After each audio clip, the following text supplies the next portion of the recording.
स्वागत करते हैं आपका SITI टेक्निकल क्लास में। तो इधर उधर की बातें छोड़ते हुए डायरेक्ट हम आते हैं कहाँ पे, क्लास पे। ठीक है, क्लास को रिवाइज करते हैं, उसके बाद से आज की क्वेश्चंस को अच्छे से डिटेल्स में देखने वाले हैं। ठीक है, तो कल का रिवाइज कर लेते हैं, उसके बाद से आज की क्लास को कंटिन्यू करते हैं जहाँ से हमने छोड़ा था। तो पहला क्वेश्चंस पढ़ते हैं। Having a clear idea of our personality including strength, weakness, thoughts, belief, motivations, value, etc. is called self awareness। Option number B क्या हो जाएगा, करेक्ट हो जाएगा। Next question, which of the following does not constitute your identity. Option number D correct हो जाएगा। Mark scored in an exam. Background refers to a person's। Option number D correct हो जाएगा। All of the above, experience, training, education. ठीक है, next question, are the ability and qualities you have as person that helps you grow well in life and career. तो वो क्या होता है, personal strength होता है। ऑप्शन नंबर ए correct हो जाएगा। Are the qualities that are considered negative, negative में कंसीडर किया जाता है personal weakness. Option number B correct हो जाएगा। Which of the following is an example of personal weakness. Option number B correct हो जाएगा। Being lazy. Goals are of two types. Goals दो प्रकार के होते हैं, कौन कौन से, शॉर्ट टर्म गोल्स और long term goals. Option number B क्या हो जाएगा, करेक्ट हो जाएगा। What is stress. स्ट्रेस क्या होता है, feeling of frustrations and disappointment. ठीक है, ऑप्शन नंबर डी क्या हो जाएगा, करेक्ट हो जाएगा। Which of these is a sign of good stress. Good stress का साइन क्या है, does not lead to long term tension, loss of sleep. Option number C क्या हो जाएगा, करेक्ट हो जाएगा। Which of these can be a cause of stress। Stress का कारण कौन सा है, all of the above का क्या, A pressure to perform in exam, conflict among friends, long commute from home to work। तो ऑप्शन नंबर डी क्या हो जाएगा, करेक्ट हो जाएगा, all of the above. Next question, which of these is a sign of bad stress. Bad stress का तो option number D correct हो जाएगा। पहला क्या कर रहा है, prevent you from pursuing your goals, makes you feel physical ill और in pain, makes you about your ability to perform at a given task. तो ऑप्शन नंबर डी क्या हो जाएगा, करेक्ट हो जाएगा। Next question, an activity that stop और reduce stress is called a stress buster. ठीक है, तो इनमें से स्ट्रेस बस्टर कौन सा नहीं है, spending long hours thinking about the problem. Option number A क्या होगा, करेक्ट हो जाएगा। What is mindfulness. माइंडफुलनेस का मीन्स एकाग्रता क्या होती है, it is the ability to be fully present in a moment. Option number C correct हो जाएगा। Which of the following is true about stress. Stress can be managed. Option number A क्या हो जाएगा, correct हो जाएगा। Which of these is an essential step in the problem solving process, together and analyse data. Data को इकट्ठा करो और उसको एनालाइज करो। ऑप्शन नंबर क्या हो जाएगा, सी करेक्ट हो जाएगा। नेक्स्ट क्वेश्चन आज का, विच of the following statement is true. इनमें से कौन सा स्टेटमेंट ट्रू है, सत्य है, तो वो क्या है, the more problems you solve the better you will get at problem solving. Option number B correct हो जाएगा। Which of these should be considered while making decisions. Decision making करते समय कौन सा कंसिडर किया जाता है। ऑप्शन नंबर डी करेक्ट हो जाएगा, योर पर्सनल प्रायोरिटीज। ठीक है, तो ये रहा आपका कल का रिविजन्स और आज आपके क्लास पे हम आते हैं। तो आज की क्लास का पहला क्वेश्चन क्या है, 90 नंबर का, विच of these is the full form of short. ठीक ना, यानी कि शॉर्ट का फुल फॉर्म क्या होता है, तो वो होता है, आप लोगों को पता ही होगा क्योंकि पिछली क्लास में ये हम ऑलरेडी आपको बता चुके हैं। क्या होता है, strength, weakness, opportunity and threat. क्या हो जाएगा? Strength, weakness, opportunity and threat. Option number D correct हो जाएगा। Next question, if someone is impulsive it means that they act on instinct. यदि कोई क्या है? इम्पल्सिव है। इम्पल्सिव का मीन्स आवेगी, ठीक ना, जो बिना सोचे समझे क्या करता है? डिसीजंस को ले लेता है, without thinking well about their decisions. जो क्या करता है? बिना सोचे समझे डिसीजंस को ले लेता है। तो इम्पल्सिव डिसीजंस में लीड टू, तो ऐसे डिसीजन से क्या हो सकता है? तो क्या होगा? बिना सोचे समझे आप डिसीजन किसी प्रकार का ले लोगे तो क्या हो जाएगा? नो नेविगेशंस, किसी प्रकार का बात विवाद नहीं होगा, एंड डिसअपॉइंटमेंट, और क्या? आपको निराशा हाथ लगेगी। क्या हाथ लगेगी? निराशा हाथ लगेगी, ठीक ना। आप किसी भी कोई भी फैसला बिना सोचे समझे लोगे तो क्या होगा? बात विवाद होगा नहीं और आपको क्या मिलेगा? निराशा ही हाथ लगने वाला। ऑप्शन नंबर ए क्या हो जाएगा? करेक्ट हो जाएगा। Decision based on your personal priorities lead to, ठीक ना। क्या कह रहा है क्वेश्चन कह रहा है आपकी व्यक्तिगत प्राथमिकताओं पर आधारित निर्णय किसकी ओर ले जाएगा? तो क्या होगा इससे? यदि आप व्यक्तिगत प्राथमिकताओं पर आधारित निर्णय ले रहे हैं तो क्या होगा? वाइज नेविगेशंस होगा, ठीक है। क्या होगा? वाइज नेविगेशंस, यानी कि समझदारी के साथ बातचीत होगी। ऑप्शन नंबर बी करेक्ट हो जाएगा।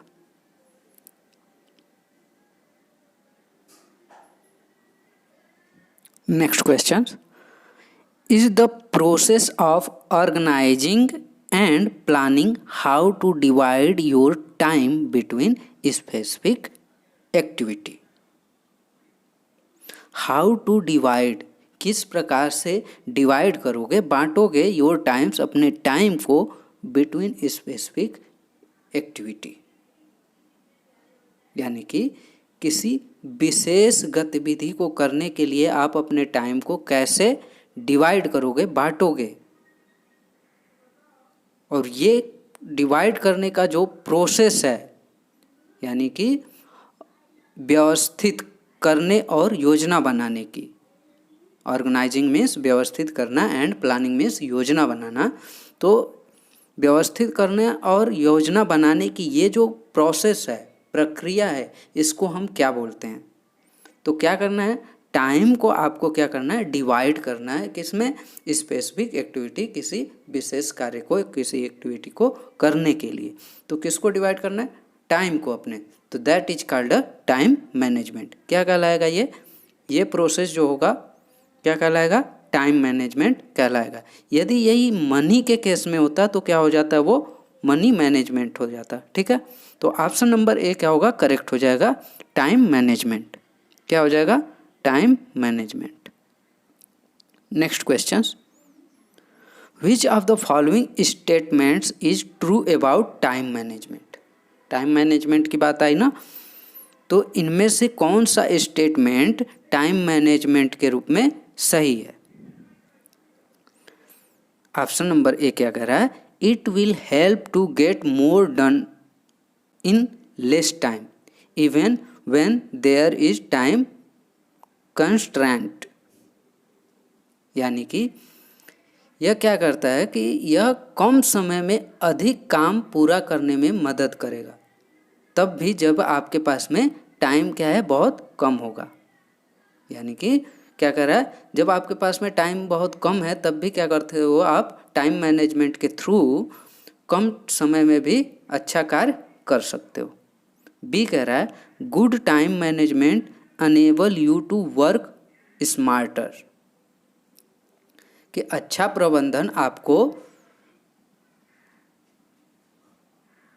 प्रबंधन जो है होशियारी से काम करने में आपको सक्षम बनाता है। सी कह रहा है you will be able to meet deadlines and deliver quality products और सर्विस। यानी कि अपनी प्रोडक्ट या फिर जो सर्विस है उसकी गुणवत्ता प्रदान करने के लिए, ठीक ना, उसकी गुणवत्ता के साथ आप क्या कर सकते हो, डिलीवर कर सकते हो। क्या कर सकते हो, गुणवत्ता के साथ में डिलीवर कर सकते हो। डी कह रहा है ऑल ऑफ द एबव, तो ऑप्शन नंबर क्या हो जाएगा, डी करेक्ट हो जाएगा, all of the above. D क्या हो जाएगा, करेक्ट हो जाएगा, all of the above. Next question, the pomodoro पिछली क्लास में बताया था किससे रिलेटेड है, ये रिलेटेड है टाइम मैनेजमेंट से, ठीक ना, टाइम मैनेजमेंट से रिलेटेड है। और पोमोडोर का मतलब क्या होता है, टोमेटो, ठीक है, याद रखना आप। तो क्वेश्चन क्या कह रहा है, the Pomodoro technique is a system that encourage people to work with the time they have. So what is Pomodoro technique use for.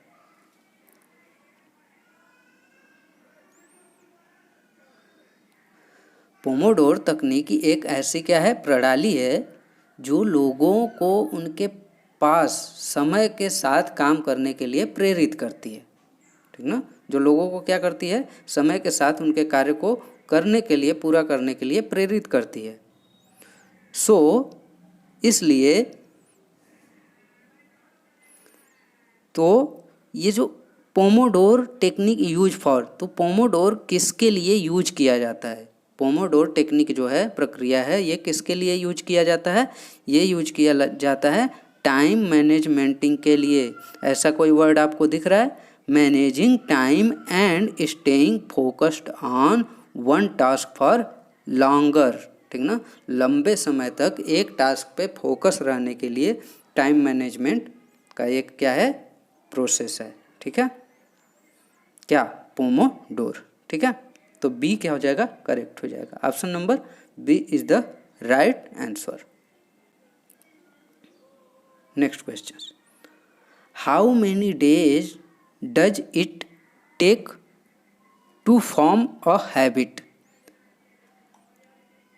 आदत बनाने में कितने दिन लगते हैं, बड़ा ही अच्छा क्वेश्चन है, मज़ेदार सा है ना।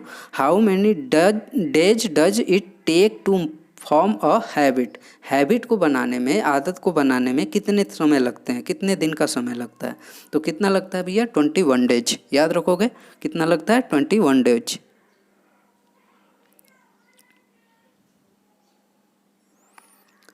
Next question, refers to the process of budgeting, saving, investing and spending our resource well.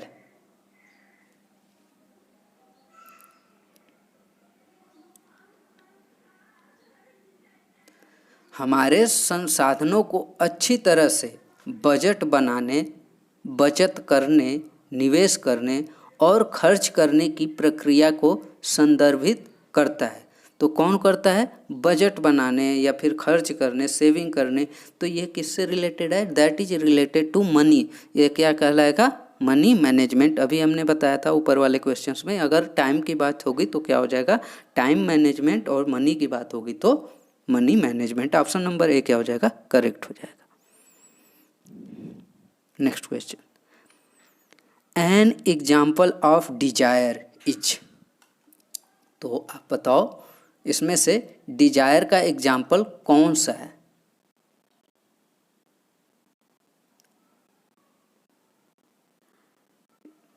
Dzire means क्या होता है, इच्छा, है ना, आपकी इच्छा कुछ कर रही है, मन कर रहा है ना। तो N example of desire is, इनमें से डिजायर का एक एग्जाम्पल कौन सा है, बुक्स एंड पेन। तो बुक और पेन की आपको क्या होती है, दैट इज नीड, ठीक ना। आपको किसी स्कूल में एडमिशन्स ले लिया तो अब बुक्स एंड पेन खरीदना ही पड़ेगा, है ना, तो ये नीड हो गई। नेक्स्ट, एन एक्सपेंसिव बाइक, आप महंगी गाड़ी लेना चाहते हो, गाड़ी तो ले सकते हो बट क्या लेना चाहते हो, महंगी गाड़ी, एक्सपेंसिव बाइक, आप महंगा मोटरसाइकिल लेना चाहते हो। तो it is a example of desires, ये क्या हो जाएगा, डिजायर का एक एग्जाम्पल हो जाएगा। नेक्स्ट देखते हैं मोबाइल रिचार्ज। तो मोबाइल रिचार्ज क्या होता है, अगर ख़त्म हो गया तो वो नीड हो गई, अब करवाना ही करवाना है, ठीक ना। यूनिफॉर्म, आपको यूनिफॉर्म खरीदना है तो बिना कपड़े के तो रह नहीं सकते, तो ये भी हमारा क्या हो जाएगा, नीड हो जाएगा। अगर यहीं पे क्या होता है, यूनिफॉर्म की जगह पे एन एक्सपेंसिव यूनिफॉर्म होता है, यानी कि महंगे कपड़े खरीदना, तो ये भी क्या हो जाता है, एक डिजायर हो जाता है। तो ऑप्शन नंबर कौन सा सही हो जाएगा, B is the correct answer, an expensive bike. ठीक है, ये क्या हो गया, डिजायर का एक एग्जाम्पल हो गया। आप महंगी गाड़ी खरीदना चाहते हो, किसका एग्जाम्पल है, डिजायर का। Next question, when spending money list priority should be given to, तो लास्ट में कौन सी प्रायोरिटी, किसको प्राथमिकता दोगे, ठीक ना। व्हेन स्पेंडिंग मनी, जब आप पैसा खर्च कर रहे हो तो अंत में किसको प्रायोरिटी देनी चाहिए, प्राथमिकता किसको दोगे। इसको हम टाइम के साथ में अगर समझें तो इफ़ हम लोग क्या कर रहे हैं, अपने फैमिली के साथ यदि मार्केट गया, ठीक है, कुछ शॉपिंग करने, शॉपिंग कर लिया और उसके बाद से हमारे पास बहुत सारा टाइम बचा हुआ है, तो हम उस टाइम के लिए क्या करेंगे, तो हम ऐसा कर सकते हैं कि चलो मूवी देख लेते हैं, है ना। तो कुछ घंटे हम क्या करेंगे, 2 से 3 घंटे तो लग ही जाते हैं मूवीज के लिए, तो हमारा टाइम क्या हो जाएगा, वहाँ पे खर्च हो जाएगा। ठीक है, तो हमने क्या किया, लास्ट में हमने क्या कर दिया, मूवी की ऑप्शंस को रखा, जो कि क्या है, एक अंदर से डिजायर्स था, चलो इच्छा है कर लेते हैं, है ना।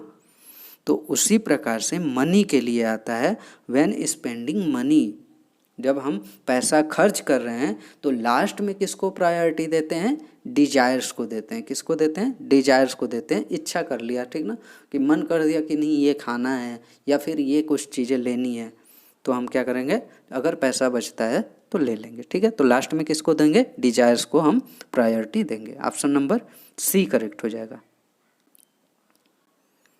Next question, the 3 stage of money management are saving, investing and, third क्या हो जाएगा, एक्सपेंडिचर।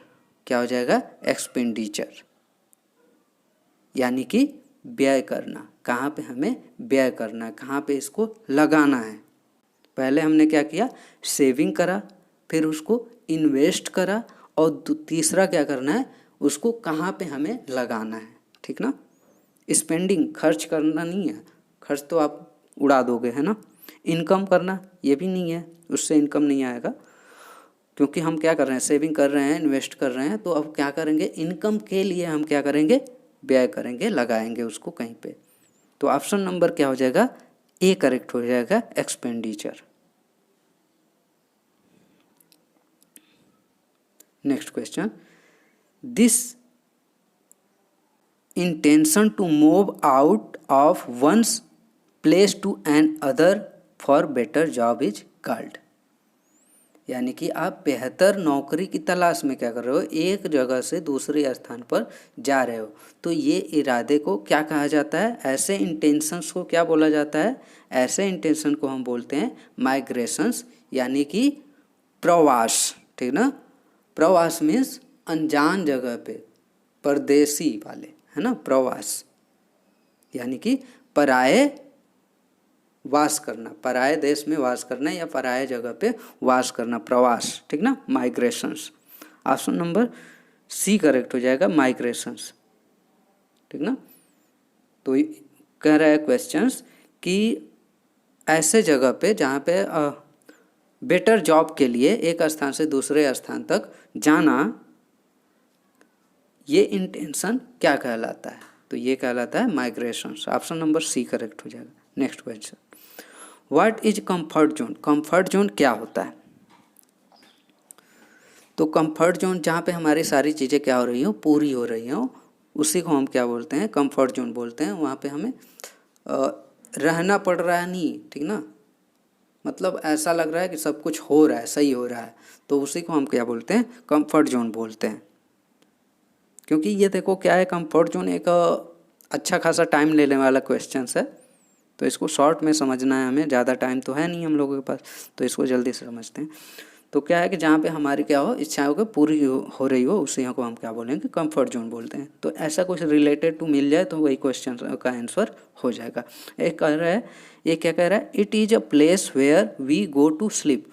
हम जहाँ पे सोते हैं उसी को हम क्या बोलते हैं, कंफर्ट जोन बोलते हैं? नहीं बोलते, ऐसा नहीं होता। It is a place where children live, जहाँ पे बच्चे रहते हैं, इसको बिल्कुल नहीं बोलोगे।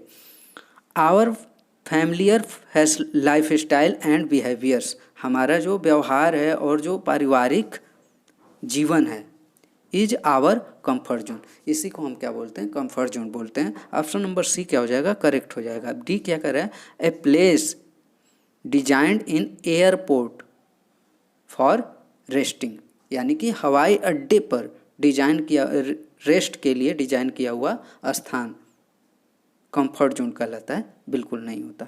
तो ऑप्शन नंबर क्या हो जाएगा, सी करेक्ट हो जाएगा। Our familiar life style and behaviour is our comfort zone. Okay, next question, which of these statement is true, इनमें से कौन सा स्टेटमेंट ट्रू है? All job are available in all city, सभी प्रकार के जॉब सभी सिटी में अवेलेबल होते हैं, ऐसा बिल्कुल नहीं होता, तो ये गलत हो जाएगा। Next question, next answer option देखते हैं, बी क्या कर रहा है, some cities have more opportunity, कुछ सिटी के पास क्या होता है, अपॉर्चुनिटी ज़्यादा होती है, then other for certain job roles, other job roles के लिए कुछ सिटीज़ में ज़्यादा अपॉर्चुनिटीज होती है। सी कह रहा है, salary in metro cities is always higher than smaller towns, ठीक ना, यानी स्मॉल टाउन्स की अपेक्षा जो मेट्रो सिटी होती हैं, बड़ी सिटी होती हैं, उनमें सैलरी क्या होती है, ज़्यादा होती है। तो ये मायने उतना नहीं रहता, होता है लेकिन उतना मायने नहीं रखता। Only a few cities have job opportunity, केवल कुछ ही शहर में जॉब की अपॉर्चुनिटी होती है, ये भी गलत हो जाएगा। तो ऑप्शन नंबर बी करेक्ट हो जाएगा। Some cities have more opportunity, कुछ सिटीज के पास में ज़्यादा अपॉर्चुनिटी होती है, then other for certain jobs role, तो अदर जॉब के लिए, अदर जॉब्स रोल्स के लिए ज़्यादा क्या होती है, अपॉर्चुनिटी होती है, कहाँ पे, कुछ सिटीज के अंदर। ऑप्शन नंबर बी करेक्ट हो जाएगा। कुछ सिटीज के अंदर ऐसा होता है कि जॉब रोल्स के लिए बहुत सारे अपॉर्चुनिटी मिलते हैं, बी करेक्ट हो जाएगा। Next question, which of these should be taken into account while moving to a new city for work, यानी कि काम करने के लिए किसी नए शहर में जाते समय इनमें से किन बातों का ध्यान रखना चाहिए? काम करते समय, काम करने के लिए नए शहर में जाते समय इनमें से किन बातों का ध्यान रखना चाहिए? ये कह रहा है, we should think about our food preference, तो हमें क्या भोजन के बारे में सोचना चाहिए, कौन सा भोजन पसंद है या कौन सा नहीं, तो भोजन के बारे में बिल्कुल नहीं सोचोगे आप, ठीक ना, पहले इसको प्रायोरिटी नहीं देंगे, वो तो वहाँ जाने के बाद डिसाइड होता है। बी क्या कर रहा है, we should think about the difference between our salary and expected expensive, यानी कि जो सैलरी मिल रही है और जो हम सैलरी चाहते हैं, इसके बीच, इसके डिफरेंस को हम क्या करेंगे, थिंक, इसके समझने की कोशिश करेंगे। सी कह रहा है, we should think about the language difference, हम क्या करेंगे, लैंग्वेज डिफरेंस के बारे में समझने की कोशिश करेंगे कि वहाँ की भाषा क्या है और यहाँ की भाषा क्या है, उसको समझेंगे। बिल्कुल नहीं, मायने रखता है लेकिन ये नहीं करेंगे। फर्स्ट प्रायोरिटी क्या है, we should think about how much we will miss the comfort of our home, यानी हम अपने घर पे कितना आराम कर रहे थे, इसको मिस करेंगे, ये भी गलत हो जाएगा। तो क्या हो जाएगा, हम जो सैलरी अभी मिल रही है और जो हम सैलरी चाहते हैं, इसके बेस के डिफरेंस को हम थिंक करेंगे, सोचेंगे, ठीक है, बी करेक्ट हो जाएगा।